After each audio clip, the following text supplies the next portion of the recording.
Bueno, bienvenidos, muy pero muy buenas tardes. Capítulo 24 de mayo del 2021. Qué capítulo, ¿no es cierto?, en este lunes.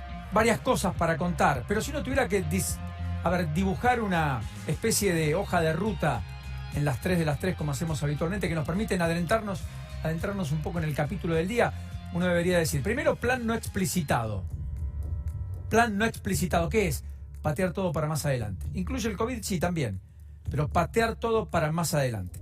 ¿Y por qué digo esto? Bueno, porque hoy se conoció la 16ª postergación en la reestructuración de la deuda de la provincia de Buenos Aires, cuyo canje está abierto desde hace más de un año, en unas negociaciones con acreedores que continúan, pero que prácticamente no han tenido desenvolvimiento en prácticamente, insisto, un año, porque la provincia hizo una propuesta que nunca terminó mejorando. Así que se volvió a extender el canje, insisto, una vez más hasta el 4 de junio. La provincia debe más de 7.000 millones de dólares. Es la cifra más importante en términos de provincia. Es una de las 4 jurisdicciones que todavía no reestructuró su deuda. Y efectivamente había mucha expectativa respecto a saber qué iba a hacer Kicillof con esa deuda, porque además Kicillof desde la semana pasada tiene autorización de la legislatura para ir a comprar vacunas al exterior. Pero claro, si no tiene la deuda reestructurada, algunos dicen, ¿y le van a vender a Kicillof un país que, o en este caso una provincia, que está en default? Lo concreto es que en el medio, más allá de esta decisión personal de Kicillof, que insisto, yo creo que a esta altura se siente cómodo no reestructurando hoy la deuda porque cree que va a conseguir mejores condiciones a medida que el tiempo transcurra, no mucho más tampoco, porque una vez que el mundo dé vuelta de página de la pandemia, va a ponerse a mirar en serio los números, pero tal vez 30, 40, 50 días más existen para poder reestructurar, insisto, desde un mejor lugar la deuda. Veremos si esa es la lógica y si eso es lo que está haciendo provincia, porque además tiene que medir que a medida que el tiempo pasa, la deuda no se reestructura, hay financiamiento que no se puede obtener o hay deudas que no pueden ser mejoradas. Bueno, lo cierto es que en el medio también Alberto Fernández es importante porque la primera semana de junio, la semana próxima, llegaría, o la segunda, una misión del Fondo Monetario Internacional a la Argentina. Y ahí es cuando se retomará esa negociación y algunos dicen le permitirían al gobierno extender el pago que hay que hacer al Club de París. Y por lo tanto, postergando ese pago, la Argentina evita un default, pero patea todo para más adelante, para algún día, para qué sé yo, en algún momento. De hecho, la idea del acuerdo de facilidades extendidas con el fondo es un acuerdo a 10 años que postergue los vencimientos de este año, que los pase para el 2023 si fuera posible, o 2024 en adelante, que es la idea originaria de Kicillof para negociar en 2023. Con lo cual, de última, que lo pague el próximo presidente. Cuando se reestructuró la deuda con los acreedores privados, la Argentina tenía un sinfín de vencimientos que se habían acumulado entre fines del 2020 y el 2023. ¿Los pateó para cuándo? Bueno, 2026 y 2029. Lo que hizo fue ahora acumular mucha deuda sobre fines de la década que estamos transitando. Así que veremos, pero lo cierto es que ojalá que exista alguna carta de intención con el fondo que pueda alumbrar esa postergación que se requiere con el Club de París y que la Argentina podría eventualmente tener en la idea de, insisto, patear para adelante. Todo lo que más se pueda, en el mientras tanto vemos cómo lo armamos, vemos qué hacemos. Y en ese contexto el segundo gran título es lo que está pasando con el día a día argentino, ya con la coyuntura más explícita. En principio el primer título es el de las restricciones, donde hubo controles y acatamientos dispares. Hoy tenemos mucho control en la Panamericana, después vamos a ir en vivo lo que está ocurriendo allí, con los accesos de la ciudad de Buenos Aires, que ustedes saben, 71 fueron cerrados, 50 quedaron abiertos. Los vuelos son solo para pasajeros esenciales. Los permisos cuidar de esenciales siguen vigentes, pero el resto hubo que volver a rehacerlos. Esto es lo que está pasando ahora en vivo. ¿Por qué? Porque ayer y antes de ayer hubo poco de todo esto. Es más, en la costa bonaerense, los que transitaron el fin de semana entre Buenos Aires y la costa, detectaron que prácticamente no había controles.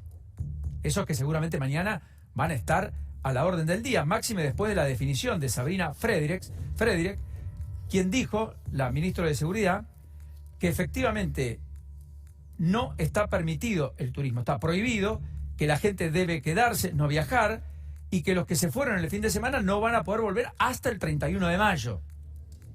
Hasta el 31 de mayo. Así que uno entiende, interpreta que lo que va a ocurrir, lo que va a suceder, es que el gobierno va a poner controles donde no los hubo el fin de semana. Sabina Frederick también dijo, bueno, el acatamiento fue muy alto o altísimo. Yo diría no tanto. La ciudad después de las 6 de la tarde tenía su movimiento, algo más restringido, pero no mucho. Los controles en la ciudad estaban, pero no tanto.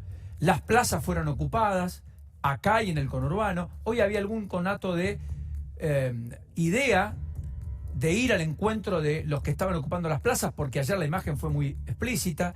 Hubo prácticas deportivas grupales el fin de semana, ayer y antes de ayer, acá en los bosques de Palermo, también en el conurbano, también en algunos lugares del interior. En algunas ciudades el control fue más estricto. Me decían que hoy en Mendoza, por ejemplo, ayer, después de las 6 de la tarde, había mermado muchísimo la cantidad de gente en la calle. Mendoza es una provincia que tiene 98% de unidades de terapia intensiva ocupadas. También hay conciencia fruto del temor y el miedo que genera no encontrar cama. Y en lugares del interior de la provincia de Buenos Aires también el control había sido más importante. Pero lo concreto es que veremos qué pasa en el transcurso de los 3 días hábiles, entre comillas, miércoles, jueves y viernes, con el personal de casas particulares que en teoría no pueden desenvolver su tarea. Los que van a estar abiertos, pero veremos si cumplen el horario de rajatabla, son los super hipermercados, almacenes, lavanderías, veterinarias, muchas de las cuales están abiertas hasta las 7, 8 de la tarde. Yo pensé que a las 6 iban a cerrar. Tampoco es explícito el decreto al respecto. Bueno, en el medio de todo esto, y donde la gente ha cumplimentado parcialmente, fruto de que los controles han sido muy parciales, salvo esta imagen que intenta dar la sensación de que el control va a ser más estricto en los próximos días. Después lo que hemos tenido, que es el tercer gran capítulo, bueno, el acatamiento dispar también viene a propósito de lo que se ha detectado como fiestas clandestinas, ¿no? En todos los lugares. En todos los lugares. En Córdoba hubo 130 fiestas clandestinas, sin ir más lejos. En Formosa hubo fiestas privadas, un partido de vóley, un evento religioso con más de 300 personas. En medio del confinamiento total, en teoría, se desactivaron 16 fiestas clandestinas en Mar del Plata. Y ni qué les cuento el capítulo que va a contar Lourdes en un ratito aquí en el barrio 1114, donde finalmente allí 142 invitados a un cumpleaños había. Y por cierto, hasta detuvieron al organizador. Pero todo esto en el medio del fin de semana de restricciones explícitas. El tercer gran título es esto, el sistema al límite y los cierres intermitentes que se vienen. Porque, bueno, para adelante, ¿qué viene? Bueno, para adelante lo que viene es, aparentemente, lo que nos contaba Omar Sued a nosotros, respecto a lo que le dijo al gobierno que hay que hacer, él y Pedro Can, los principales asesores que el presidente siempre enarbola, Fundación Huésped. Y básicamente lo que están hablando, de lo que están discurriendo, es de restricciones intermitentes. Advirtió incluso Bisotti que esto podría ser durante todo el invierno. Miren cómo está la ocupación de camas en unidades de terapia intensiva a nivel récord. Nunca hubo tantos pacientes con COVID internados, 6.214. De un segmento etario que va tendiendo a bajar. La edad promedio dejó de ser 53 años, está más cerca de los 50. Es bastante usual ver pacientes con 40 años internados en unidades de terapia intensiva. En Nación ya el sistema está en el 73,5% total y en el AMBA en el 76,6%. Cuando digo total es el promedio del total del sistema, que tiene poco más de 12.000 camas. Pero muchas, más allá de las 6.214 ocupadas con COVID, están ocupadas por otras patologías que también requieren de cuidados intensivos en unidades especiales, como son las terapias intensivas. Fíjense lo que decía Bisotti, si ustedes quieren. Bisotti, que, por cierto, viajó a México, fue con Cecilia Nicolini, va a estar en Cuba también. Esta semana Bisotti se puso en el papel de encontrar vacunas, de destrabar la llegada más veloz de vacunas, que de todas formas están llegando. De hecho, entre ayer y hoy, la Argentina ha recibido y va a recibir cuando llegue el vuelo a las 6 de la tarde de LATAM Cargo, que va a traer 843.600 vacunas de AstraZeneca desde Estados Unidos, primer envío de las 22,5 millones de vacunas comprometidas, cuyos primeros 4 millones deberían llegar en los próximos 7 días. Decía, va a estar llegando entre ayer y hoy, van a estar llegando poco más de 1.450.000 dosis, que se van a agregar a un stock de casi 1 millón, que la Argentina todavía tiene. Por lo tanto, todo el mundo espera que se acelere la campaña de vacunación y que se vacunen más de 200.000 personas por día. y en consecuencia más de 1 millón por semana. Y esto implicaría 5 millones por mes o 6. Bueno, ojalá que ocurra, ojalá que suceda. Además, hoy partió un nuevo vuelo a Moscú para traer más vacunas Sputnik V, que de todas maneras no serían segunda dosis, porque allí Bisotti reconoció que hay problemas. Y en consecuencia por eso va a tratar de acelerar el convenio con otras vacunas. Pero ¿quieren escuchar a Bisotti? Esto decía esta mañana. Y la medida es transitoria y nosotros necesitamos ir monitoreando, fortaleciendo los cuidados y en caso de ser necesario generar medidas intermitentes. Bueno, más allá de esto, ¿qué era lo que podíamos ver? El calendario, ¿qué calendario? Ah, el calendario, está bien, perfecto, perdón, le pido disculpas al equipo de producción. Porque ¿qué es un cierre intermitente? Es esto, es que en junio, cuando el 11 de junio, ahí está, junio 11, termina las medidas de restricciones. Recuerden que el 5 y el 6 de junio, el fin de semana, acá se vuelve a foja cero. De vuelta, confinamiento estricto. Pero el 11 volverían a un confinamiento hasta el 22. Dicho sea de paso, incluye el feriado. Sería otra vez 10 días. Después abrirían. ¿Y cuándo volverían a cerrar? Ya en julio. Ahora sí, desde el 2 de julio hasta el 11 de julio y otra vez fin de semana del 9 de julio estaría englobado dentro de un confinamiento estricto para evitar las mini vacaciones, etcétera. Estos serían, fíjense, vos tenés un negocio gastronómico, vos sabés que los fines de semana vas a seguir trabajando como estás trabajando, delivery, takeaway. En la semana vas a poder atender al aire libre, pero en el medio vas a tener desde el 11 hasta el 22 sin la posibilidad de atender, o desde el 2 de julio hasta el 11 sin la posibilidad de atender de vuelta. Entonces, claro, a esto se acopla el mundo del turismo, los viajes grupales, los viajes de egresados, todo lo cual se va a ir posponiendo los próximos 30, 60 o 90 días máximo. Pero va a ocurrir, va a suceder. ¿Cuál era la hipótesis dentro del gobierno? Que esto había que hacerlo de esta manera, como le recomendaron Khan y Sued al propio presidente, porque además evitaba el efecto cansancio de la sociedad y la idea de que la sociedad salga a romper con las limitaciones y haga lo que los peluqueros estaban haciendo en distintos lugares del país, atendiendo incluso de la puerta para afuera, aunque no estaban habilitados, o algunos puertas adentro, con las persianas bajas, pero gente entrando y saliendo. Y es el hecho de que la gente aguantaría controles una semana, 10 días, no más que eso. Después empieza a relajarse, todo a ponerse más laxo y la gente incumple bastante más. Y por otro lado, la idea de que la asistencia económica no debería ser total, porque en el medio vos seguís trabajando. Trabajás pero no trabajás, trabajás pero no trabajás. Con lo cual para el empresario es peor. Porque el empresario recauda mucho menos, no tiene una excusa de decir tuve que estar cerrado, tiene que seguir prestando servicios, recauda mucho menos, pero tampoco tiene ayuda, porque el Estado tampoco le quiere dar. De hecho, en la ayuda económica, lo voy a hacer y lo voy a hablar con Damián Dipache en un ratito, el gasto COVID de este año sería la tercera parte de la asistencia durante todo el 2020. El gobierno ha anunciado medidas por 480.000 millones de pesos. Es 1,3% del Producto Bruto.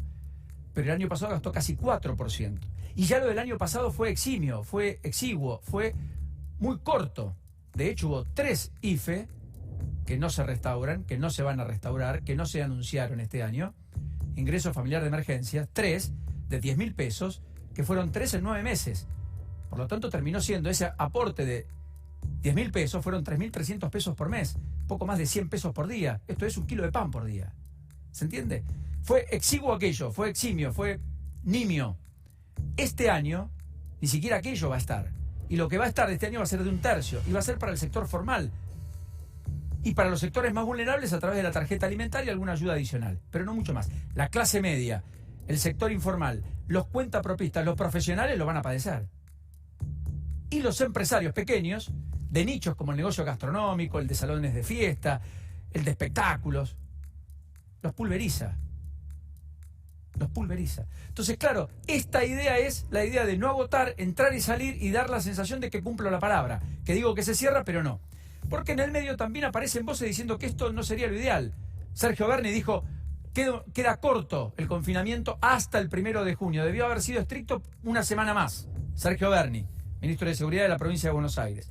Los terapistas en Rosario, Guillermo Massay, titular del sindicato que los agrupa, dijo, no tiene sentido extender solamente hasta el 1 de junio un confinamiento estricto. Hay que hacerlo por 2 o 3 semanas por lo menos. Y Julio Benafi, que es un infectólogo, asesor de la Casa Gris, esto es la Casa de Gobierno en Santa Fe, de Omar Perotti, el gobernador, dijo que el confinamiento así como está, sin testeos y vacunación, no tiene sentido. ¿Escucharon? Sin testeos ni vacunación no tiene sentido. Y dijo que las restricciones deberían extenderse a 14 días, por lo menos, para que al menos en 14 días se vea el impacto parcial, pero impacto al fin que las medidas puedan tener, porque el ciclo del virus, aprendimos, tiene 14 días, y acá lo que resolvimos fue un confinamiento de 9. Por lo tanto, ¿cómo medimos el éxito o el fracaso de estas medidas últimas anunciadas? Con un gobierno, el de la provincia de Buenos Aires, que además le endilga ya abiertamente a Alberto Fernández haber reaccionado tarde y haber tomado las decisiones a destiempo y haber hecho demasiado tarde los cierres cuando el sistema ya estaba al borde del colapso. Ya tenemos a Tucumán con unidades de terapia intensiva arriba del 90% cubiertas. Ya en Córdoba tenemos más pacientes internados por COVID que nunca antes en pandemia, superando el récord del año pasado. Hay casi 1.800 pacientes en Córdoba. Córdoba que el fin de semana también tomó la decisión de suspender las operaciones programadas a partir de la decisión que tomó el gobierno del propio Schiaretti. Y efectivamente en el medio de todo eso también aparece la sensación, digamos, de que el gobierno no está encontrando el cauce a esa cuestión aspiracional que sería la de una vacunación rápida, veloz. Y la oposición además va con cuestionamientos duros, muy duros. Desde Patricia Bullrich, que dice que lo que fracasó con la compra de Pfizer fue un intento del propio Ginés González García en su momento por poner a algún amigo y por lo tanto que le quiso cobrar coimas, palabras más, palabras menos, lo dijo aquí en este canal en el día de ayer. Roberto Debag ha dicho que las restricciones son producto de la ineficaz política sanitaria. O Miguel Ángel Broda, el economista, que dijo es difícil encontrar una gestión más inútil. ¿Cómo? Difícil encontrar una gestión más inútil. Lo dijo Miguel Ángel Broda. Y el correlato con el impacto que eso conlleva en términos de lo que pasa en el día a día. Desde el gobierno, Santiago Cafiero sale a decir una mirada exactamente opuesta. Dijo, fue un error pensar que los contratos con los laboratorios iban a cumplir a tiempo. Enhorabuena, aparece casi como una especie de mea culpa. Pero a renglón seguido dijo el propio Santiago Cafiero que la oposición no aportó nada, que solo piensa en la próxima elección y no en salvar vidas, que fue una de las frases más contestatarias en medio de los acuerdos que debería ir a buscar el propio gobierno y que parecería no querer encontrar, ya en un clima electoral casi por completo en el cual entró la Argentina. Bueno, así estamos, con una ciudad semivacía, con controles muy estrictos para ingresar a la ciudad de Buenos Aires en la Panamericana, para salir de la ciudad de Buenos Aires en la Panamericana. Recuerden que la advertencia fue que nadie que no sea esencial, ni aún siendo esencial, podía entrar desde Capital desde el conurbano hacia la ciudad de Buenos Aires. En fin, veremos dónde termina la cuestión. Lo que está claro es que la Argentina está en el momento más crítico, no hay dudas, y la hoja de ruta no parece lo suficientemente clara, pese a que el salvoconducto de una aceleración en la campaña de vacunación, que es lo único que nos va a preservar de una eventual tercera ola, si ustedes quieren, nos podría depositar en un mejor lugar si es que el gobierno cumplimenta, en parte al menos, la promesa de que eso efectivamente sea parte de una política pública intachable, inobjetable, transparente, todo lo que no ha sido virtualmente hasta aquí. Lourdes, bienvenida, ¿cómo estamos?